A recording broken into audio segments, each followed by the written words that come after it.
દિવાળીનો તહેવાર જેમ જેમ નજીક આવે તેમ તેમ લોકો ઘરની સાફ સફાઈમાં લાગી જતા હોય છે। શાસ્ત્રોમાં અનેક નાની મોટી વાતોની સમજણ પૂરી પાડવામાં આવી છે। આ નિયમોનું પાલન તમે જીવનમાં કરો છો તો સુખ સમૃદ્ધિ આવે છે, પરંતુ તમે જો આ વાતોને નજરઅંદાજ કરો છો તો આર્થિક સ્થિતિ ખરાબ પણ થઈ શકે છે। આ સાથે બીજી પણ અનેક તકલીફોનો સામનો કરવો પડી શકે છે। આ માટે વાસ્તુના નિયમોનું પાલન કરવું ખૂબ જ જરૂરી છે। આમ તમે દિવાળીનું કામ શરૂ કરી દીધું છે તો આ વાસ્તુ ટિપ્સ ફોલો કરવી જરૂરી છે। જૂનો અને તૂટેલો સામાન ઘરમાં હંમેશા લક્ષ્મીનો વાસ હોય છે। આ માટે દિવાળીની સાફ સફાઈ કરતા પહેલા ઘરમાંથી જૂનો અને તૂટેલો સામાન કાઢી દો। તમારા તૂટેલું ફર્નિચર તેમજ બીજો કોઈ સામાન છે તો તમે ઘરમાંથી તેને કાઢી દો। આ તમારા ઘરમાં નેગેટિવિટી ફેલાવે છે।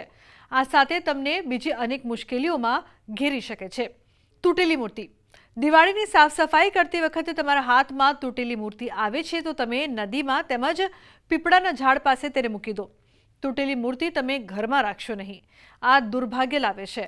આ સાથે તમારી આર્થિક સ્થિતિ ખરાબ કરવાનું કામ પણ કરે છે। તૂટેલી મૂર્તિને તમે જળમાં પ્રવાહિત કરો છો તો શુભ ફળની પ્રાપ્તિ થાય છે। નકારાત્મક તસવીર તમારા ઘરમાં દુઃખી, ભય તેમજ સંઘર્ષવાળી કોઈ તસવીર છે તો તમે તેને તરત જ કાઢી દો। તમારા ઘરમાં લગાવેલી આ તસવીર તમને અનેક અશુભ ફળ આપી શકે છે।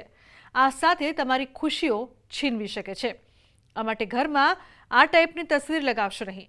આ સાથે જો તમારા ઘરમાં આવી તસવીર તમે લગાવી છે તો દિવાળી પહેલાં તેને કાઢી દો। સુકાઈ ગયેલા ફૂલ છોડ દિવાળી પહેલાં તમારા ઘરમાં જે ઝાડ પાન સુકાઈ ગયા છે એ કાઢી દો। સુકાયેલા પાન તમે ઘરમાં રાખો છો તો ગરીબી આવી શકે છે। વાસ્તુ અનુસાર સુકાઈ ગયેલા છોડ તમારા ઘરમાં ક્લેશ પણ કરી શકે છે। વાસ્તુશાસ્ત્ર અનુસાર આપણા ઘરની અંદર એવી વસ્તુઓ હોય જેનાથી આર્થિક રીતે, માનસિક રીતે અને આપણી શારીરિક રીતે પ્રગતિ અટકી શકે છે। તો આ દિવાળી પહેલાં તમારી ઘરની સાફ સફાઈ પહેલાં તમે તમારા ઘરમાં જો તૂટેલી કોઈ વસ્તુઓ હોય તો અવશ્ય એને ઘરની બહાર ફેંકી દેવી જોઈએ। સૌથી પહેલાં વાત કરીએ તો જે સામગ્રી હોય, સામાન હોય એ ક્યાંકથી સ્ક્રેચ થયેલો હોય, તૂટેલો હોય તો અવશ્ય એને ઘરની બહાર ફેંકવો જોઈએ।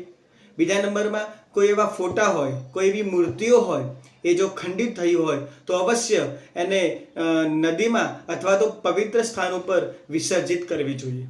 ત્રીજા નંબરમાં એવી જગ્યાએથી આપણને ગિફ્ટ મળી હોય, કદાચ કોઈ એવો ફોટો ફ્રેમ કે કોઈ હોય જે નકારાત્મક અંધારું ફેલાવતા હોય એવા ફોટાને પણ તમે તમારા ઘરથી દિવાળી પહેલાં દૂર કરી દો।